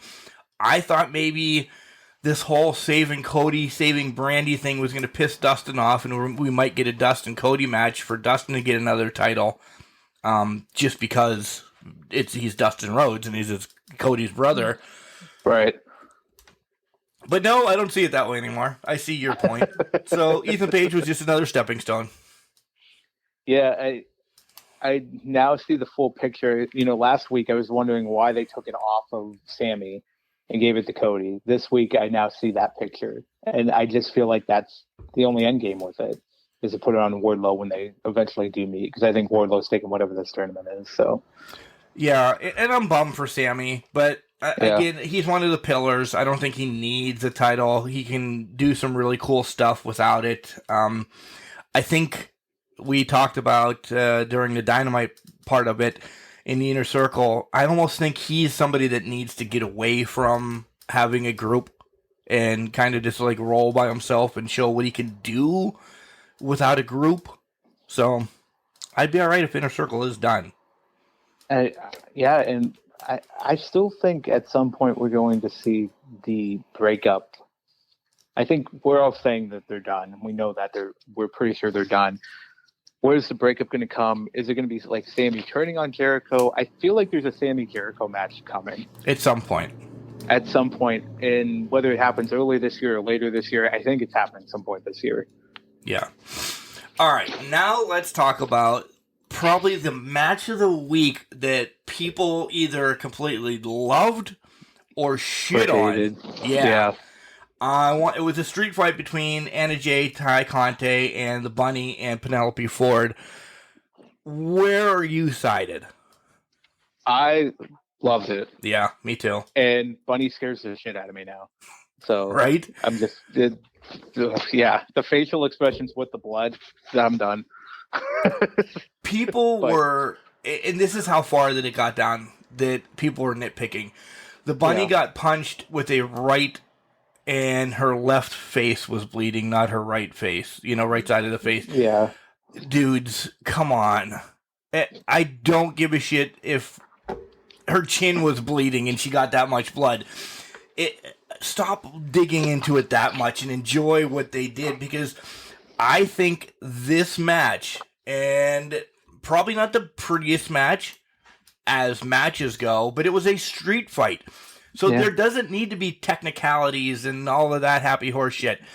If I'm fighting at a car wash between somebody else from another town or something, I'm just going to pull whatever I can, the fight. That's what I think this match, get ready for some hate. Put all four of these on the next level now. They're younger, but I think they're low-level main event compared to mid-level. I'll put it that way. Do you know what I mean? Yeah. To be honest, Mark, I thought the same thing, because this literally just showed they want to go. They want to do. They're willing to put themselves through hell. I mean, I'm not going to say this did for Britt what her and Thunder Rosa did. No. Right? No. It didn't do that level. But it did enough to say these girls are a lot better. These women are a lot better than you actually think they are. And they're willing to do what needs to be done to put on a great show. Because I think it was a great show. And to your point, somebody was complaining about technicality or that didn't make any sense. This is going to be, these street fights are meant to be bowling shoe ugly, because that is, to your point, exactly how you would fight in the real world. Right. You're not going to have picturesque, perfect, I'm going to land a punch on your jaw type things. You're going to scrap, and you're going to throw punches. You're going to eye gouge. You're going to kick people where the sun don't shine. You're just going to do that to fight. This was a perfect example of that. That's what I love about street fights that feel more real than they do scripted. The scripted ones take kind of the drama out of it. The real ones like this one, it was nuts. It was chaotic, and I liked every minute of it because it felt a little more realistic. Yeah, and of course everybody, look, the table didn't break. Now, they both weigh about $1.05. Yep, the table might not break. Guess what? If I hit Jenks with a table at the car wash, like I said, I might not break the table. I don't know. It's his real life. I love this. I marked out again. I'm going to be that guy. End of the year 2021, maybe it doesn't make top 5 or anything. It gets a nice honorable mention, for a match of the year. I loved it. I love the pile driver that Ty gave Penelope at the end. The barbed wire wrapped around Anna Jay. Perfect. And you're right. The bunny is fucking scary. She was Mick Foley in her own blood, licking it. She was. And the smile and all that. Oh, my God. Bunny scares the shit out of me. Psychotic and well done. I will give the bunny that. I'm just saying well done to her. Like she listens to this. But well done to her because, my God, you put yourself over as Mick Foley level psychotic. And if she was on a fucking steel cage structure, I would not want to know what she would try to do. Right. Fourth wall. By the way, Allie herself is a human being. When I met her at WrestleCade a couple years ago, spends so much time with the fans. She loves the business. She loves the fans. She is a freaking sweetheart. To see the transition that she can do in the ring to be Psycho Bunny, masterful. Would you call it chef's kiss? I would call it chef's kiss. That was my God in heaven. I believe she's the sweetest person or one of the sweetest people we would ever meet. I haven't met her, but that's Mick Foley too. Right. He's an absolute psycho in the ring, but outside of the ring, he's Santa Claus, for God's sake. You're right. He loves Christmas. The man is holly jolly to a T. So I would believe it's always the ones that are the sweetest outside the ring that turn into absolute psychos in the ring. Yeah. And honestly, to that point, it's also probably more safer of the workers, as weird as that sound, because they will take care of you while making everything look absolutely horrific and like a horror movie just happened. But they would take care of that other person in the ring. Right. So major props to her. So are you giving this match of the week? Yeah. Yeah. I give it match of the week. To your point, I wrote the Queen Slayer with the barbed wire was a beautiful chef's kiss on the end of it because I thought that was really well done. Yeah. How they did that. Yeah. I love the picture where Anna Jay and Ty Conte are standing and the blood just dried on Ty's face at the end of the epic match for these four. Again, we both said it rises their stock. So it does, and you know what? It makes me want to watch them even more in the ring. If you weren't a fan of them before, and I know some people are not a fan of them after, but I think if you were not a fan of them before, this should at least put them on your radar that they are very entertaining, and you should be a fan of them at the very least, because they can work and they will put on a great show for you. Yeah. Big thing is happening this week on TBS, not TNT anymore. No. So the mothership. The mothership. Let me ask you about which essentially is going to be the main event. We just don't know when we're going to get it. It's going to be Danielson against Hangman Part 2. Do we get a winner? I've toyed with this in my mind. I feel like there's going to be a winner, but I'm not saying I don't know who. I don't think they go to another time limit draw. Does somebody get disqualified maybe? I don't know. I just feel like there's a winner. There's a winner. I agree. There's a winner, but I don't know if I'm picking Hangman or Danielson yet. I don't. My thoughts are there's funny business involved of some sort. Do I want to see Danielson have it for a little bit? Oh, fucking right I do. But what he's done since he's come over, yeah. Do I think that would kind of break up that feel-good moment that we've all had already with the Hangman? Yeah, I do. I want both. And I know I can't have both. So what do I want? I don't know yet. I mean, we have a couple days for me to stew and think about it, but I don't know. I just don't know. You know what? You just said something that's triggering me to actually think of something that I might want to see. The feel good moment for Hangman. It's still going. But isn't that the epitome of Hangman, that things just don't seem to work out? Yeah. Would it not be perfect? I guess not perfect, but would it not be the case that Danielson takes the title off of him and just completely stops all that feel good momentum? That's For what I was Hangman. thinking. And just bludgeons him again. Yeah. Into drunkenness or Yep. something that we need that.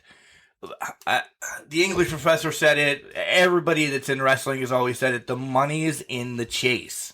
Yep. To have Hangman have to climb back up from the bottom of the fucking barrel once again. Yeah. He'll go into the depths and rise back up. Is it at full gear at the end of the year? Maybe, but I'm not thinking he's getting it off Danielson. I don't know how long he cases it for, but I'm starting to think it might be Danielson's time to run with it. Okay, I could see that. But let me ask you this to stick with Hangman. Is that the only storyline Hangman can get, is the sad sap? Can he ever be a son of a bitch? Can't we get, I don't want to say an evil Hangman, but yeah, somebody more dastardly? Can't we get a different storyline? Because essentially the underdog storyline has been 2 years. Is that going to be the only thing Hangman is going to be known for? You know what? No. And that's a great point, Mark. And that's kind of evolving my thinking now while we're talking about it, is maybe this forces Hangman to be that son of a bitch. Because if you think about it, Danielson's pushing him to the limits. Danielson's a bastard in the ring. Yeah. He will win by any means necessary. We've seen him over the past 4 months win matches in a variety of different styles, submissions, pins, whatever. I think this could force, maybe it doesn't force drinking route.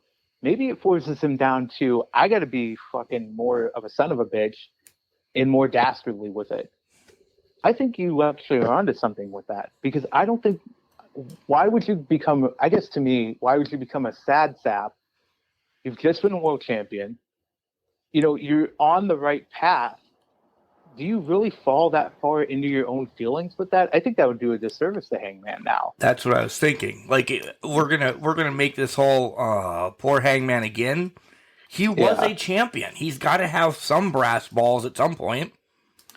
I think when he strutted out to the ring during the ladder match to get the opportunity for the belt, it was a different Hangman. It wasn't the happy-go-lucky drinking Hangman. I just think this takes it to that next level.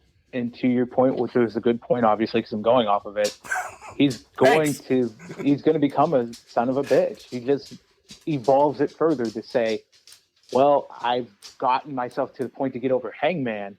What do I do to get over Bryan? Or what do I do to get over whoever the next champion is, whoever he comes in contact with? Because to your point earlier as well, is Moxley coming after Hangman? Right. And if that's the case, Hangman sure as hell better be a son of a bitch and be able to fight, because if he goes up against Moxley as a sad sap, done. There's going to be a done bottle broken over his head, and he's going to be left in a river somewhere. Yeah. So, yeah. So make sure you guys tune into TBS Wednesday night, 8 o'clock, as the new Dynamite will be shifting over there. Jenks, I know there's one more thing that you would like to talk about involving AEW and probably somebody that owns the company and somebody that's not with the company anymore, and they both look like jagalones. Yeah, well, I think everybody is probably wondering what we thought on this. The whole Swollen Con thing.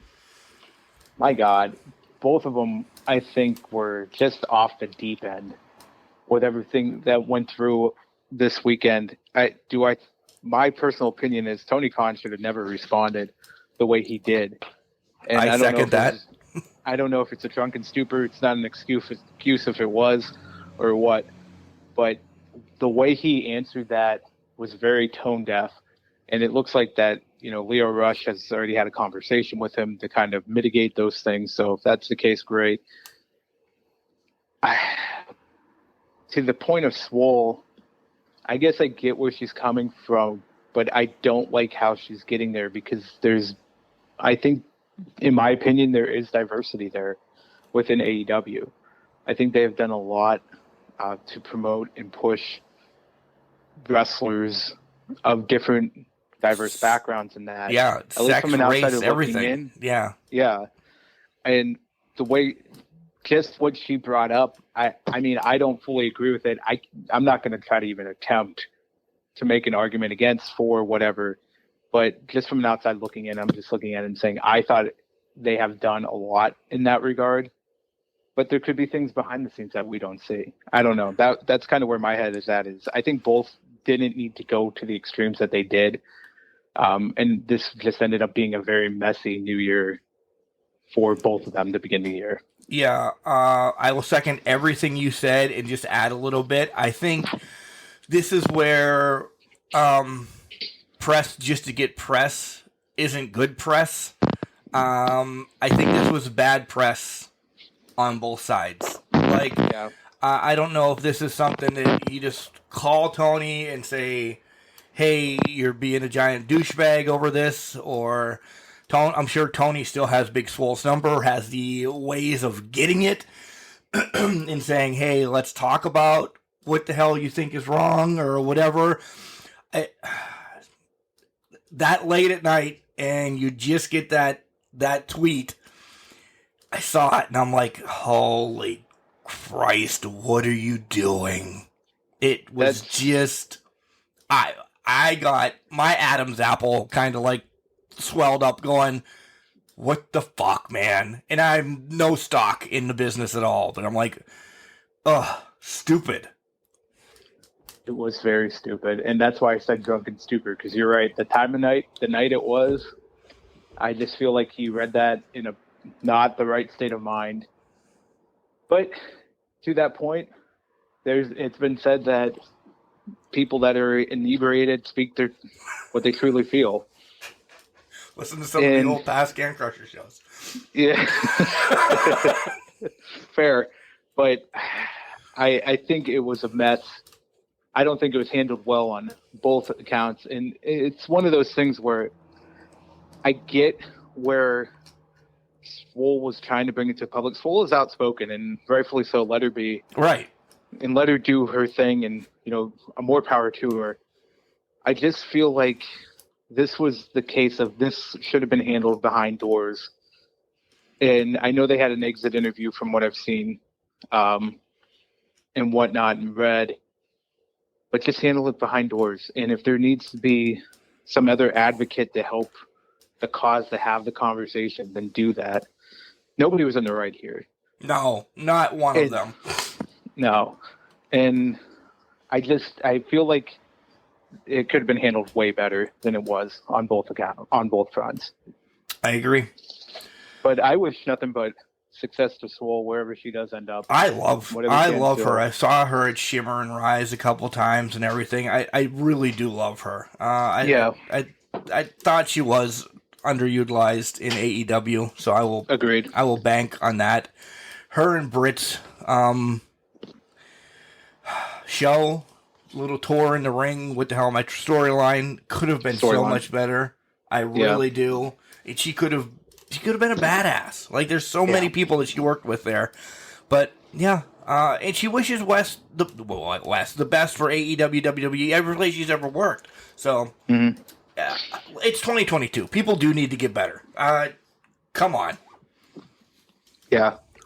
People need to get better, but agreed. I think she's going to be off to good. Hey, how about Swole and Tessa here when WoW gets up and running? Yeah. That could be a possibility now. Yeah. How about Ric Flair says he wants Tessa and Flair, Charlotte to go after it? I saw that too. That would be I'd be good with that match, but it would never happen unless Tessa ended up in WWE somehow. That's not happening. That ain't going to happen. Flair's going to end up in AEW, and Tessa will end up there. I'm telling you. Oh, okay. All right.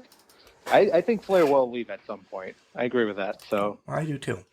They'll cross paths. You got anything else? I got nothing else. No, me neither. That's about it. Well, I'm ready for. I don't know if I'm ready for tomorrow night to see what the hell is going to happen on Raw, but I sure shit am ready for Wednesday night on Dynamite. That's going to be a banger of a show. But I'm also ready to see where we go Friday with Roman. What comes out? Yeah, it's going to be a good week of wrestling. I feel like a lot of great things are happening. To your point, I'm kind of excited to see what happens with Viking shit on Monday, with Brock, Cowboy shit and submission shit Wednesday, and then we'll see what happens with Bloodline shit on Friday. It's just a shit show. It's a shit show. Shit show week in a good way. It's a shit show week on day 2 of professional wrestling. On day 2. By day 7, we'll have a lot more questions than answers. I feel like. I do too, guys. Instagram, Facebook, Twitter. It's all at CanCrusher69. CanCrusher69@gmail.com is our email. Find us on every god blessed podcasting outright station that you can find. Buy shit from Collar and Elbow and use our promo code CanCrushers, all one word, capital C and Can, capital C and Crushers. You'll save 10%, and head over to our website so you can look like me and Jenks and, I don't know, the guy that spent a boatload of money to buy a lot of I don't know if he's giving it to people in the villages or whatever, but thank you. Whoever you are that listens and you spent a lot of money on Can Crusher stuff, you provided a sweet ass gaming chair for my son for Christmas. I love you. That was Ethan's Christmas present, by the way. That's good. Let me tell you, this freaking gaming chair that he has, you have to strap yourself into it because there is just so much going on, and I would love to play like something cool on it instead of his nerdy games that he plays on it. It'll never Maybe happen. You can feel it at some point. I should do it right now. Like hunting to kill an alligator. Yeah, in that chair. In that chair. Or let the alligator eat me. I don't know. Jenks, I love you. I love you too, man. All right, guys. Remember, just because we're trash, it doesn't mean you can't do great things. It's garbage can, not garbage cannot.